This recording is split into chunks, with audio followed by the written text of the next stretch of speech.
devices sitting near the equipment, and what do you think happens?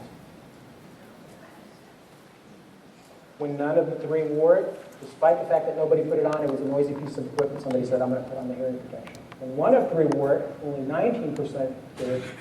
You can see 2 of 3 went up, and directionally it went up. So the more people that they saw doing it, the more it communicated that this was the social norm and this is what you were supposed to do. Some people say, well, what happened in 1 of 3? The researchers hypothesized that that may be committed that the social norm was the wrong thing. You don't really have to wear it. But directionally, the principle is true. The more people... Now, what does this mean to food safety? How many of you created, and I've been guilty of this, you create training videos, but you show the desired behavior once, right? Once. Let me just show it the right way once. What does this principle teach you now that you're thinking like a behavioral science? You should probably show the behavior more than once and by a few different employees, right?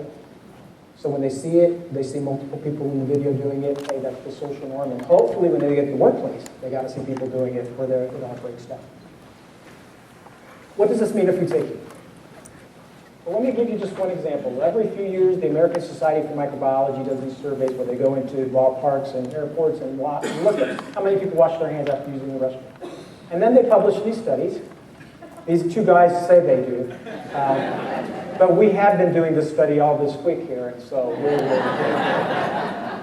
yeah, if you've seen me peeking out over the restroom stall, please don't think I'm a pervert.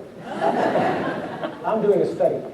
But how does ASM publish it? Knowing what you know now, is this a good way to communicate it? How would you communicate it? You'd say most men wash their hands after using the restroom, right? So that other men reading these articles say, hey, I don't, most men do. That's the social norm, maybe I should.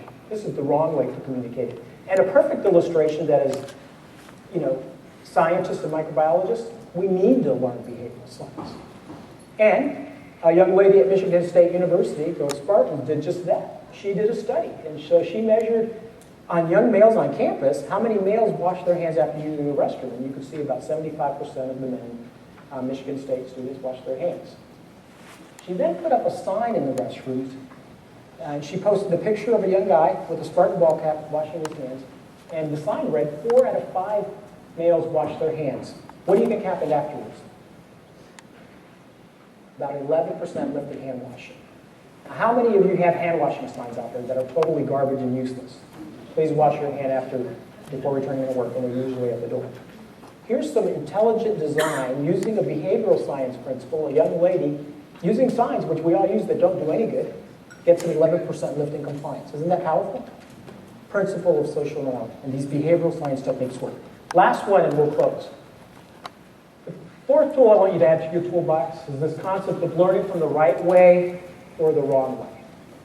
Let me begin by asking you this question. If you were boarding a flight, and I told you you're going to take this transatlantic flight, we knew with weather conditions, absolute certainty I was going to tell you, you're going to get on this flight, but you're going to have the rockiest, bumpiest, most terrifying flight ever. Lots of wind shear, weather conditions, going to be bumpy, going across the Atlantic. And I told you we've got 2 planes going. We have one plane over here on the left runway, and on this plane, 777, we've got the most seasoned pilots. They've been doing this a long time, thousands of flight hours in a wide variety of weather conditions. Or you can get on the plane on the right, 777, same exact mechanical plane. But here we got some fresh Flight Academy graduates. These are the smartest men and women, high IQ, they passed all the tests. Which plane would you get on? The plane on the left or the plane on the right? Left? Left? Everybody's picking the left. The one Scully was piloting. In other words, you guys want Captain Sully, right? Somebody that's flown under a bunch of weather conditions. When something hits, miracle on the Hudson, both engines failed, what was he able to do? Because of experience, he landed that plane on the Hudson, no lives lost. Why is that? Because you value experience, not just knowledge, right? You don't care that they're young recruits and that they have high IQs. You want people that have experience in a wide variety of conditions. Can we teach experience? So some researchers wanted to do just that. There was a study done in Australia of firefighting academy. And they took a class and divided them into 2 groups. And they taught one portion of the class firefighting techniques using the right way. This is what you do when wind conditions change. This is what you do when flight or fire conditions change, the equipment you have to use, the changes in procedures. The second part of the class, they actually taught these firefighters how to fight fire the wrong way. They gave stories of firefighters that had made mistakes that had resulted in building loss, death, and loss of life.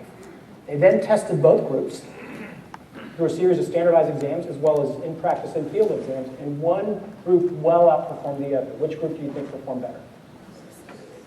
The one that learned from the mistakes. Why is that? They felt they were able to teach them experience through the mistakes of others. And so, what does this mean to food safety?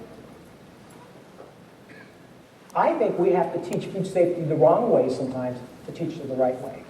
And I think a lot of food safety professionals create curriculums and modules that are teaching it the right way. We cook foods to this temperature, 165. These are the steps you take to prevent cross-contamination.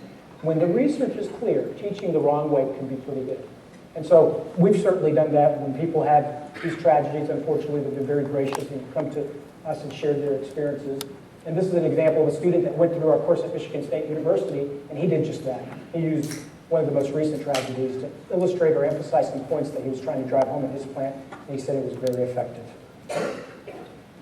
Let me close with this. We're done. I think learning from the wrong way lessens the likelihood that we will become complacent. In our profession, I'm going to close with this note. I want all of you to go out of here and not become complacent on food safety. I've given you the call to action. Things are changing. But I've been hearing this in the profession and risk management field all my life. And so recently I started saying, what the heck does complacency mean? Do you know what it means? Becoming comfortable. So I looked for the definition, and it said a feeling of quiet security, often well unaware of some potential danger or defect that lurks ahead. Quiet security, often aware of the danger that's right around the corner. And this is what it looks like. And you could be that animal that's going to be consumed by the predator. The predator is that outbreak that's right around the corner, but you're feeling pretty comfortable right now because you think your food safety management system is pretty good. And one of the things I've concluded is that complacency is driven out of overconfidence and oftentimes poor risk assessment and certainly poor metrics, just measuring the wrong things. And so with that, I just want to summarize what we talked about. There are many challenges to food safety, but I am optimistic about the future. I do want to admonish and encourage you to become behavior-based food safety managers and adopt some of the practices and learnings from the behavioral sciences. And I've given you 4 tools out of many that are out there that you can use. So with that, I just want to close by telling us, I think we are really poised to advance food safety in a new and dramatic way, leveraging these 2 concepts of food science and behavioral science so that we can provide safe food so people can live better. Thank you very much. I appreciate it.